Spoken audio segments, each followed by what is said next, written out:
Good morning, YouTube. How you guys doing today? So yesterday in the live stream, I promised to make a video explaining a little bit about the differences between Rootwork and Voodoo. I also want to explain briefly a couple of the differences before I get started. The difference between Rootwork, Hoodoo, and Voodoo. Okay, now this is just Hoodoo. Let me start with that.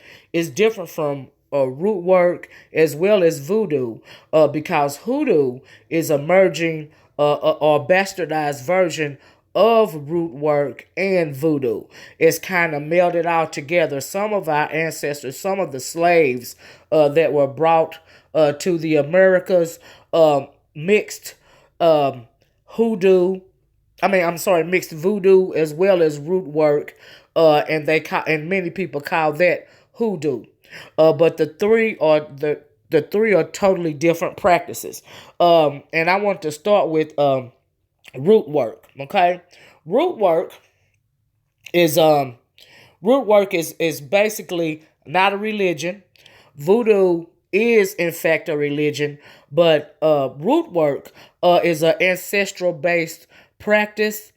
Is sometimes mixed or cloaked with the armor of religions such as Christianity or Catholicism. Our ancestors learned to hide it in the midst of religion. Like you could be performing a ceremony that is supposed to be a religious ceremony when in all actually it is a different type of ceremony altogether. And the reason for that is because some of our ancestors that were brought over from the motherland refused to give up their religion, so they learned to mask their true religion.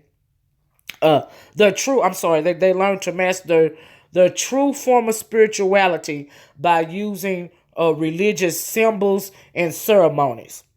And you see a lot of that even today. When people speak when people speak a lot about voodoo, because of a whole lot of the Catholic saints or represent the Loa, which is a spirit. And also, root work does not worship the Loa or the Orishas. It is not that kind of practice. Root work is not that kind of practice. Like I said, root work is not a religion. And it's not hoodoo. Okay, root work is a form of, if you will, folk or ancestor magic. It originated in West Africa. Root work is passed down from generation to generation. And it's passed down from generation to generation in secret. And the reason for that is also because of slavery, and because we had to keep this form of spiritual practice in secret. So, like I said, it's passed down from generation to generation. It's done in secret, and each bloodline has its own sort of secret practices. These are its own set of prayers, specific prayers, and those prayers are specific to your bloodline. Root work has always been practiced in secret. You see what I'm saying? Like I said, because it was brought to the States via our ancestors. What else can I say? Root work actually honors the ancestors of your particular bloodline. The power that you have in root work, that power actually comes from the prayers to our ancestors. That's where you get the power in root work from, because it honors our ancestors. It honors our ancestors first, just let me say, and it also honors nature and uses nature and things that are created naturally, like certain roots, certain herbs, certain leaves, certain flowers, certain trees, certain types of grass, and a few other things. We use all this to prepare certain types of works needed for certain situations. And if you are a true root worker, you will never use the word conjure. You will never use the word spell. Because words have meaning and words have power. You will never use the word potion. You don't use these type of words when you're dealing with certain types of situations. You don't use these types of words dealing with any situation concerning root work, because, like I said, words have power, and words, single words, can have spells within spells. So you have to be very careful with how you deal with certain situations, as well as certain words that you use dealing with root work. Also, root work, along with the roots and the herbs, you also include your four elements in your situation. We always include earth, wind, fire, and water in our situation. I'm gonna put it that way. In our work, you always use those four elements. You always also give honor to those four elements. One other thing that I wanted to say is that some of us do have altars, but only to honor our ancestral bloodlines, only to honor our ancestors. But we never use those altars in root work to conjure. Do you see what I'm saying? But me personally, I also use altars to honor my Orisha mother, which is Nana Baruku, because I also am an Ifa devotee. And Ifa is a Yoruba spirituality. And I never merged the two, but I do practice root work, and I am a Ifa devotee. Do you see what I'm saying? And also, a lot of people don't understand, but you maybe can get a little a better grasp on what I'm saying if you live in the South, in particularly.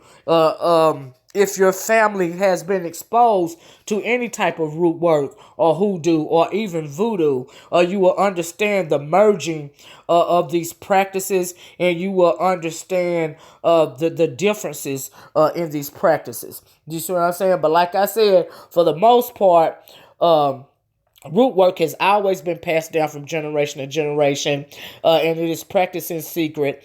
And the prayers are specific to your families, to your familial bloodline, as well as the type of work that you do. And you always want to do good, and you never want to put bad energy out in the world. Just let me say that, especially if you're dealing with root work. That is, you don't put out anything bad. You don't do any type of work for bad. You always want to do it for good, because things can go left with any sort of thing dealing with any kind of ancestral magic, for lack of a better word. You always want to go towards the light, and you never want to go towards the darkness. That is not a good thing to do. Okay, so now we're going to talk about really what a lot of people some people are confused about. And let me just say, before I start talking about voodoo, that I am not talking about voodoo from an initiate's perspective. I'm only talking about voodoo as it pertains to the little bit of things I found out about voodoo as an outsider. I am not talking about it as an initiate, and I mean no disrespect. If I say anything out of turn, please forgive me. I mean no disrespect to your religion, because voodoo, and I say that because voodoo is in fact a religion that started in West Africa, Benin, Togo, West Africa, the country of Nigeria.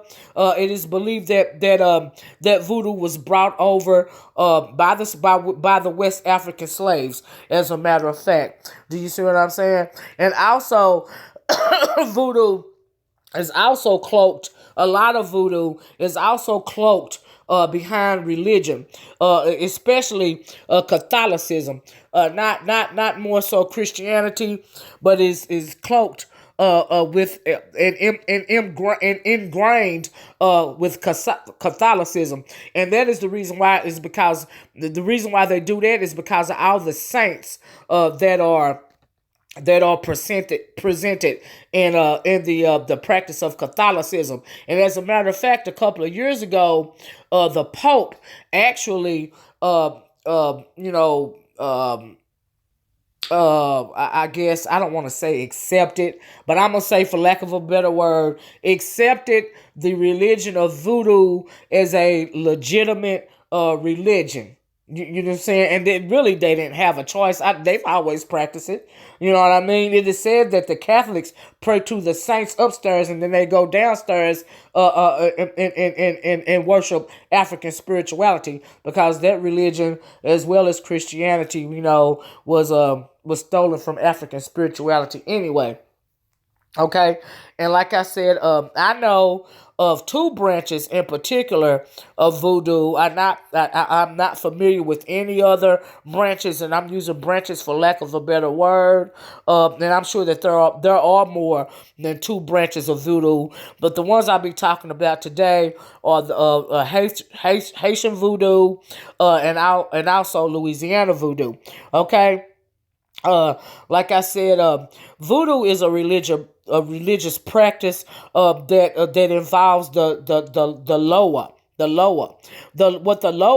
lower is another word for spirits. It's a practice, and they worship the lower, and they also worship several of the Orisha, and there are a whole lot of lower spirits that they call upon.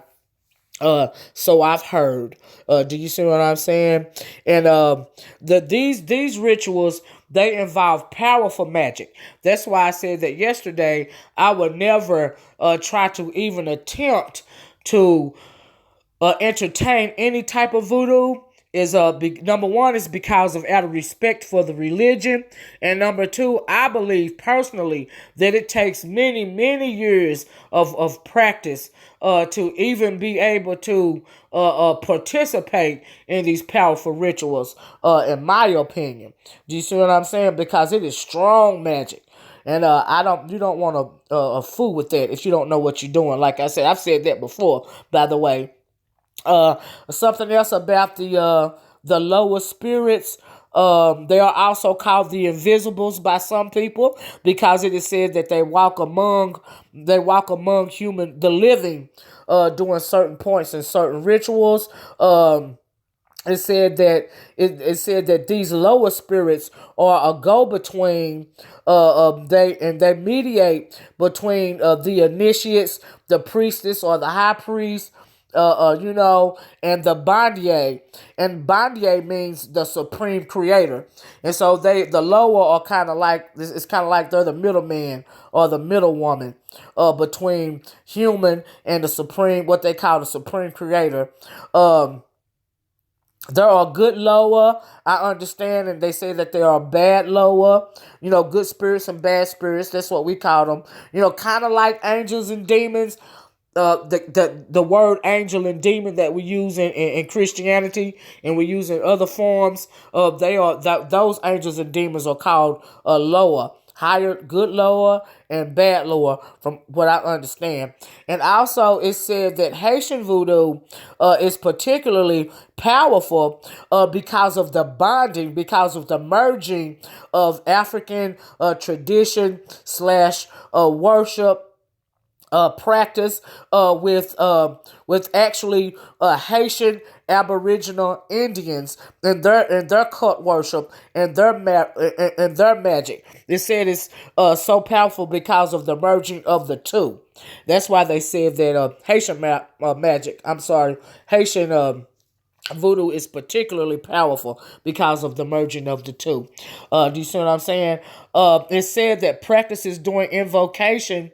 What'd I do? It's said to be very powerful, and it can be very harmful and very dangerous as well if you don't know what you're doing. So it's nothing to be played with. And I see a lot of people that take voodoo lightly. Do you see what I'm saying? I've heard of a lot of people participating in some of these rituals. They can lose their life. They can be harmed, disabled. They can lose their minds simply because you may not know exactly what you're doing and you're just doing it for entertainment purposes. But this religion is not for entertainment purposes and is not to be taken lightly. You see what I'm saying? And it's also said that every ritual starts by invoking Papa Legba. Papa Legba is one of the Orisha. But he is also known as a lower lower. Do you see what I'm saying? Or a higher lower. Or a higher lower. He is tricky. He's been known to. They say he's very wise or he's very tricky. He can trick you right up out of your soul. That's what some people think about Papa Legba. Like I said, the rituals are said to always start with Papa Legba and they end by saying goodbye to Papa Legba. And Papa Legba is known as the guardian of the door. He is the one contacting Papa Legba and enables better communication with other gods during the ritual. During the ritual, he's acting as the messenger, sort of like he's the ones that's translating the messages from the gods into human language, and he does that in many ways during the spiritual. They have that's why you see them and invoking these dances and these sayings, these different languages. All of that is to communicate with the other world, and doing it through Papa Legba. And it says that some people have actually died communicating with the undead, So yeah, like I said, it's very powerful magic. You see what I'm saying? The voodoo also. The religion of voodoo, also they believe in reincarnation and possession. It's also said that certain rituals require blood sacrifice, and I know this to be a fact because I have been privied and honored to meet a couple of one voodoo priest, one Baba, and I've also met a priestess before. I've been in the presence of one of each before. It's certain, like I said, certain rituals do require blood sacrifice, animal and human. The more blood human sacrifice that is commonly performed in West Africa, like maybe Nigeria or somewhere like that, or Benin. Anyway, they are the ones that mostly deal with human sacrifice. The most powerful rituals involve blood sacrifice, be it animal or human. You see what I'm saying? And in Nigeria, for instance, there are rituals for their Nigerian goddess that require blood sacrifice. You see what I'm saying? And I'm sure that voodoo initiates are familiar with countless deities. Like I said earlier, they have secret languages. They deal with spiritual possession and dance. And they said that in fact the ancestral dead are thought to walk among the living during hooded dances. It says that the ancestral dead are known to touch the dancers during this when they're in their trance. They're known to touch or speak through the dancers when the dancers are in this in this trance, and it can be very powerful. It can be so powerful, in fact, that it can kill you. And I said that before. I keep saying it so you can understand what I'm talking about, how powerful this type of magic is. Do you see what I'm saying? And it's also said that in any type of ancestral, spiritual, root work, anything that you do, whatever you put out, you're going to get it back. So if you put out good, you get good back. If you put out evil, you get evil back. So that's why you have to be careful what you are asking for in these types of situations. You have to be careful. And it is also said that, and another reason why I have never entertained any type of voodoo or anything like that, because it is said the purer the blood. My grandmama told me, as a matter of fact, the purer the ancestral blood, the more powerful the magic is. Do you see what I'm saying? And because we as blacks here in America, because our blood is so diluted, I don't believe that my blood can ever be pure enough to withstand a voodoo ritual, or even be a voodoo initiate. Do you see what I'm saying? I simply do not lie to myself about that. But anyway, I'm going to get off here, y'all. And I hope it explains a lot. But like I said, whether it be Rootwork, Hoodoo, or Voodoo, it is because of our African ancestors bringing it over from the motherland. That is how much power that we have in this melanin. And the purer the melanin, the more the power, the stronger the power. Do you see what I'm saying? That is because of the transpersonal relationship that we have with the universe, and also the Most High. And if we could learn to challenge, to actually one day properly learn how to channel these powers, we will be unstoppable. The Haitians have done it before, but like I said, they mixed that African magic with that Aboriginal Indian magic, and it helped them to overthrow the French. Do you see what I'm saying? But you always have to be careful, and you have to know what you're doing when you want to participate in any type of spiritual practice. You know, I would suggest that you you become a devotee or a student of some type of professional, some type of person that knows what they're doing. And also, as far as the voodoo priest and the priestess go, the higher level that they own, the more knowledgeable that they're on, the more power they have during these rituals. These rituals can heal you or can kill you, can bring you material things, or can bring death upon a person. It just all depends on what you want to put out. But anyway, that's all I got to say about this for now. I hope you enjoyed this video. I hope I explained some things about the differences and the likenesses between Hoodoo, Rootwork, and Voodoo. Like, share, subscribe. Let me know what you think about this in the comment section below. And I'll talk to you in the next one. Bye-bye. Peace.